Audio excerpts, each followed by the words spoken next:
नहीं देखिए, अब बारिश तो हो ही रही है तो ये जो ऑफर है समय के हिसाब से, फिर विंटर ऑफ चलेगा इसके बाद।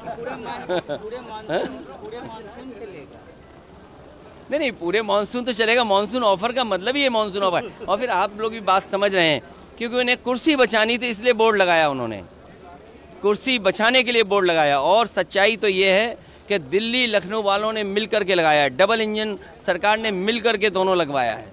तो इसे ये बात आप मत समझना कि अलग अलग हैं, ये डबल इंजन मिल करके ही नाम लिखवा रहा है दुकानों पर। फैसला हो गया सर? जब तारीख आएगी तो फैसला भी आ जाएगा, जो आप सुनना चाहते वही। नाकामी बारिश से भी नहीं बचा पा रही सरकार। सरकार की ये नाकामी है कि बारिश से भी नहीं बचा पा रही, सोचिए।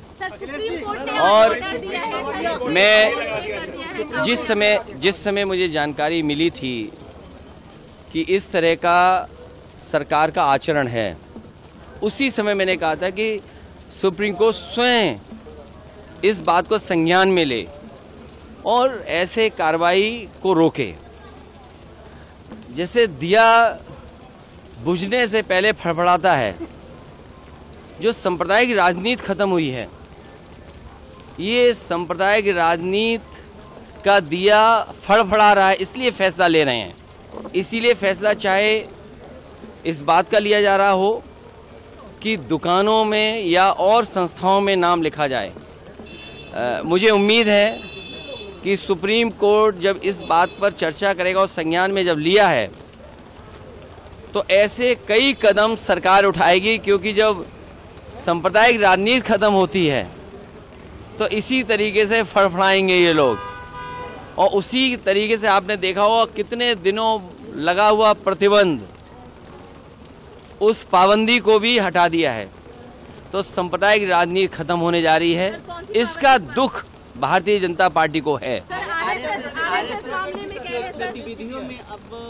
इसीलिए मैंने कहा कि जब सांप्रदायिक राजनीति खत्म होने लगती है तो आखिरी समय सांप्रदायिक राजनीति को जिंदा रखने के लिए, और ये तो बड़े सेंसिटिव चीज़ है कि अगर अधिकारी सेंसिटिव पोस्ट पर जाएगा और उसका व्यवहार आचरण किसी संस्था से या पॉलिटिकल पार्टी के माध्यम से उसका किया जाएगा, वो तो हम उत्तर प्रदेश में देख ही रहे हैं, हर दिन देख रहे हैं कि अधिकारी किस तरीके से पॉलिटिकल पार्टी का जो काम है वो कर रहे हैं। अखिलेश जी, आपने ये कहा कि मैंने आपसे कहा कि सांप्रदायिक राजनीति फड़फड़ा रही है आखिरी वक्त दिया का। ये सांप्रदायिक राजनीति ऐसे ही जाएगी, जनता समझ चुकी है इन बातों को। अखिलेश जी, आपने नीट मामले में भी कहा कि ब्रेक तोड़ देगी जितने भी पेपर। लेकिन नीट में जिसको नहीं दिखाई दे रहा वो ना देखे, लेकिन नौजवान, घर परिवार के उनके सदस्य, आप लोग और सब लोग देख रहे हैं। कैसे संभव है कि एक ही जगह पर इतने बच्चे पास हो जाएं, एक ही सेंटर में इतने बच्चों को इतने नंबर आ जाएं?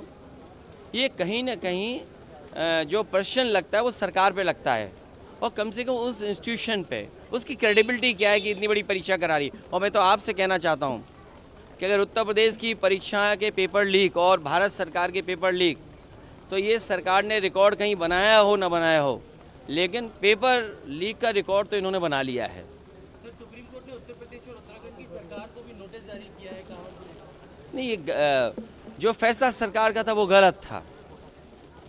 सरकार को इस तरह का व्यवहार नहीं करना चाहिए। और ये तो जाने वाले लोग हैं, वो क्या ना करें।